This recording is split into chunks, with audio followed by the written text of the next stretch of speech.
Salut les gens, j'espère que vous allez bien. On se retrouve aujourd'hui pour un update lecture. J'ai un livre numérique à vous présenter, un manga de chat un peu dramatique et un livre politique que j'ai très apprécié. Et ne perdons pas plus de temps, commençons dès maintenant. Alors, le premier livre que je vais vous parler il s'agit d'un livre numérique. Je pense que vous commencez à avoir l'habitude maintenant. À chaque fois, c'est le premier livre dans mes updates lecture. Donc, il s'agit du 5e tome du cycle 3 de La guerre des clans, aka Le pouvoir des étoiles. Le tome s'appelle Phénombre. C'est de Erin Hunter aux éditions Pocket Jeunesse. Je n'aime pas trop cette couverture, mais par contre, le tome est incroyable. Une citation que j'ai bien aimée dans cette lecture, c'est « Le clan des étoiles a toujours été là pour nous. Aucun clan ne devrait se détourner de lui. » Ce que j'ai pas aimé, c'est qu'il y a une question de mort, de maladie, dont un chat très important qui a perdu une vie. Donc c'était triste, c'était flippant. Après, malheureusement, j'ai été spoilée de la mort de ce chat, qui n'est pas dans le cycle 3. Plus tard, donc en fait, en sachant que là il a perdu une vie, je savais très bien en fait qu'il allait s'en sortir. Donc ça a été ma consolation, mais je me suis surtout rendu compte que c'était probablement du coup son d'avant-dernière vie. Voilà. On a aussi un suspense par rapport aux vrais parents d'un certain chat qui a découvert que ses parents n'étaient pas ses parents. Voilà, donc sans spoiler, ou pas, nous avons dans ce tome un chat mort, un chat dont ses parents ne sont pas ses vrais parents, une maladie grave qui fait bien des dégâts, dont voler la vie de certains chats, que d'action, que de suspense, un tome qui n'a pas été de tout repos, autant pour les lecteurs, les lectrices, que pour nos chats. Un tome tout feu tout flamme. C'est un tome explosif, comme je l'avais plus ou moins deviné pour le tome 4. Donc j'ose à peine deviner à quel point le tome 6 le sera également. J'ai très hâte de voir si certaines de mes théories vont s'avérer vraies dans le dernier tome. Ou si je me trompe sur toute la route, en sachant que je suis très nulle pour deviner les choses. Mais ça ne m'empêche pas d'essayer. Le deuxième livre, ou plutôt premier manga de cette update lecture, il s'agit de celui-ci. Donc, Le chat aux 7 vies, premier tome, de Jin Shirakawa, aux éditions Glénat. Alors, pour nous, les chats errants, c'est déjà une chance de pouvoir vivre 5 ans. Nanao et Machi sont deux chats errants qui vivent au quotidien au contact de la mort. À leurs yeux, les humains n'existent que pour les nourrir grâce aux tables qu'ils leur servent. Sauf qu'ils rencontrent un beau jour Yoshino Narita, une jeune femme de cette espèce qu'ils exècrent tant. Si la première impression est catastrophique, elle risque bien, à terme, de changer radicalement leur vie à tous les trois. J'avais fait un book haul il n'y a pas longtemps, parce que j'ai également acheté le 2e tome et le 3e tome, et c'est bien ce que je disais, qu'on nous explique en fait qu'un chat errant, s'il a dépassé les 5 ans, il est considéré comme chanceux d'être encore en vie. Et je pense que c'est quelque chose qui fonctionne également dans la vraie vie, parce que avec le froid, etc. Donc là en fait on nous explique les deux grands combats des chats. Du coup là c'est Nanao et là c'est Machi. Les grands combats des chats, c'est de trouver un endroit où se reposer et l'autre de manger, de se nourrir. Et voilà, c'est un tome qui était hyper triste. Je savais déjà avant que ça allait être triste, puisque quand je l'ai découvert, Il me semble que c'était dans le livre que j'ai lu il y a quelques mois, Les chats dans la pop culture. C'était expliqué que c'était vraiment un roman plus destiné à l'adulte, parce que là on avait vraiment une période, une question de deuil qui était quand même plus ou moins le sujet principal du manga. Et du coup c'était prévu que je le dise là. Sauf qu'entre temps mon premier chat est décédé, donc j'étais en mode alors est-ce que je vais vraiment lire un manga qui parle de deuil, de mort, etc. alors que je viens de perdre Blue Jean et que j'arrête pas de pleurer? Est-ce que c'est une bonne idée? J'ai réfléchi, j'étais en mode ok, bon, on va voir, je vais lire les premières pages, on va voir.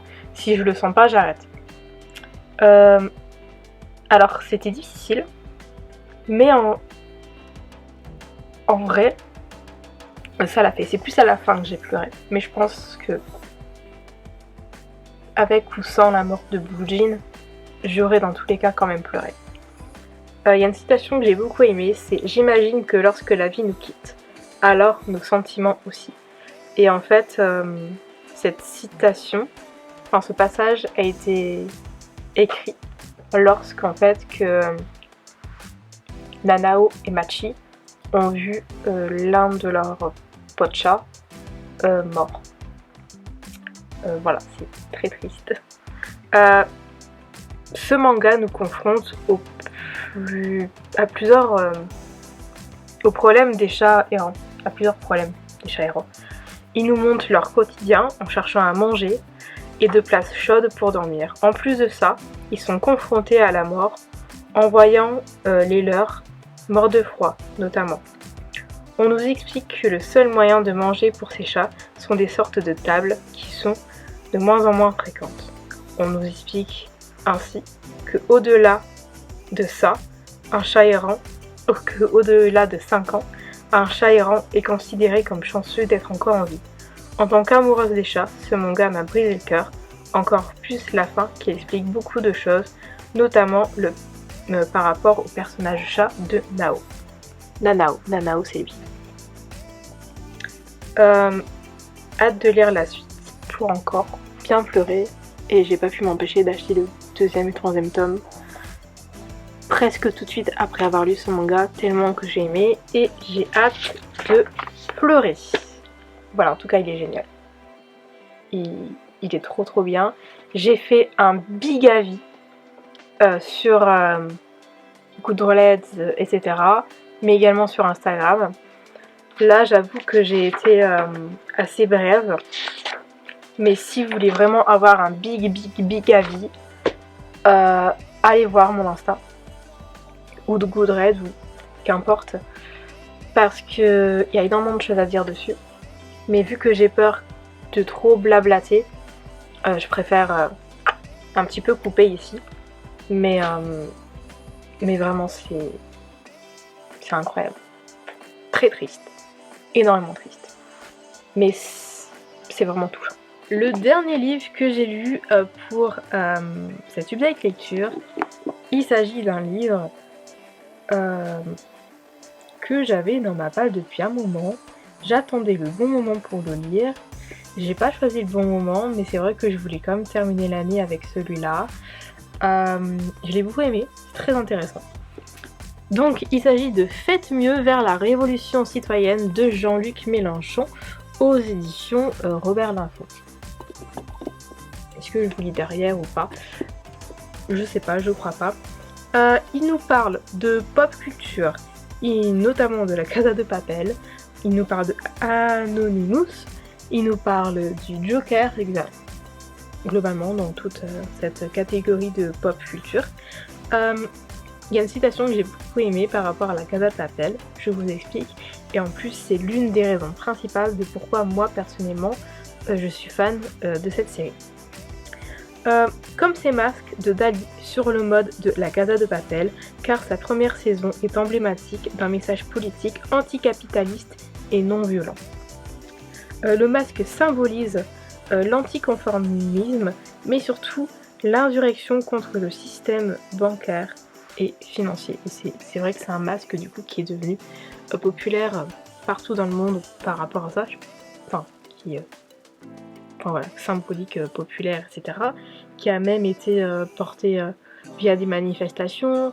Il y a même des braqueurs qui ont vraiment des braqueurs, des cambrioleurs surtout qui ont pris le masque de Dali, le costume même rouge de la Casa de Papel, etc.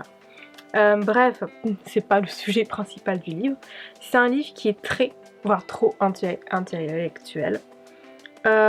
Donc, je pense que c'est pas un livre qui est à lire pour tout le monde. Personnellement, c'est un livre que j'ai bien aimé. Il y a certains passages que j'ai pas forcément compris ou apprécié, mais c'est pas très grave. Voilà, c'est vraiment très intellectuel. On apprend plein de choses. J'ai pas envie de dire que c'est une encyclopédie, mais c'est vraiment super intéressant à lire. Donc voilà, en dépit de ça, il n'en reste point un bon livre. Cet ouvrage est très poussé intellectuellement, de toute évidence venant d'un livre écrit par Jean-Luc Mélenchon, je n'en attendais pas moins. Jean-Luc Mélenchon nous parle de science, de technologie, d'urbanisme et aussi du capitalisme. Surtout du capitalisme en long, en large et en travers. Des côtés négatifs. Surtout des côtés négatifs, à vrai dire. Comme si le capitalisme avait quelque chose de positif. Bref, ce livre permet aussi d'en connaître plus sur les positions de Jean-Luc Mélenchon, si vous ne le connaissez pas ou pas assez bien pour savoir. J'ai réellement apprécié sa vision du capitalisme et de la société de manière globale. Jean-Luc Mélenchon touche à tout, ici, dans ce livre. C'est pour ça que ce livre est très complexe, d'ailleurs, puisqu'il parle vraiment de tout. Un ouvrage que tout le monde peut lire, qu'importe notre horizon politique, notre classe sociale, que sais-je et tout. Pour moi, vous n'avez pas besoin d'être adhérent à la France Insoumise, vous n'avez pas besoin d'être une personne de gauche pour lire ce roman. Je trouve qu'il parle vraiment de tout de manière globale, sans forcément en faire un argument politique. Il parle vraiment de son avis, genre ça n'engage que lui, et je pense que c'est ça qui est intéressant. J'ai pas eu l'impression de lire un programme d'un homme politique ou de quelqu'un candidat à la présidentielle ou que sais-je. J'ai vraiment juste l'impression d'avoir lu l'avis et les arguments d'un mec lambda, malgré que ce soit très poussé intellectuellement, et c'est sûrement pour ça que j'ai tant aimé ce bouquin. Bref, je vous le conseille énormément. Voilà, c'est tout ce que j'ai à dire, c'est déjà pas mal, je trouve. Juste petite info, si vous n'êtes pas d'accord avec les livres que j'ai à lire, c'est pas la peine d'aller me choper en commentaire et de m'insulter, moi, ou alors lui qui a rien demandé, ou certains de ses députés, de ses élus, de ses adhérents, etc. Parce que quand j'ai posé mon avis sur TikTok, j'ai eu une flopée de mecs, de meufs lambda, enfin surtout des mecs qui sont venus l'insulter lui, m'insulter moi, insulter Sébastien Delogu aussi qui a rien demandé. Donc en fait, que vous aimez pas les lectures que je lis, il n'y a aucun problème. Par contre, que vous venez poster des insultes ou autres en commentaire, bah en fait non, ça fonctionne pas comme ça. Le respect va dans les deux sens. Moi je vais pas chez les autres insulter leur lecture, alors qu'il y a beaucoup de livres que je peux pas me voir en peinture, qu'il y a beaucoup d'auteurs et d'autrices que je peux pas me voir en peinture, mais je vais pas m'amuser à ça. Donc si vous faites la même chose ici, je fais la même chose que sur TikTok. Je vous bloque et je supprime les commentaires surtout. Voilà. Donc les commentaires dits avec un certain respect, comme quoi vous n'aimez pas ma lecture ou vous n'êtes pas d'accord avec moi, il n'y a pas de souci, on peut débattre. Par contre, si vous commencez à m'insulter, ou à insulter du coup ce livre, ou autre, voilà, je réagirai. Voilà. Allez, peace and love. Sur ce, cette update lecture est maintenant terminée, j'espère qu'il vous aura plu. On se retrouve très bientôt pour de nouvelles vidéos.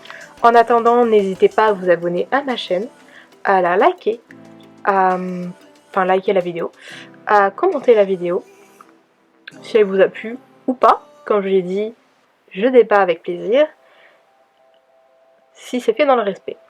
Sinon, vous savez où vous pouvez vous mettre votre commentaire. À partager la vidéo, également à vous abonner à mes réseaux sociaux, les liens sont en barre d'infos. D'ailleurs, toutes les informations dont vous avez besoin sont en barre d'infos. Et on se retrouve très bientôt pour de nouvelles vidéos. Ciao!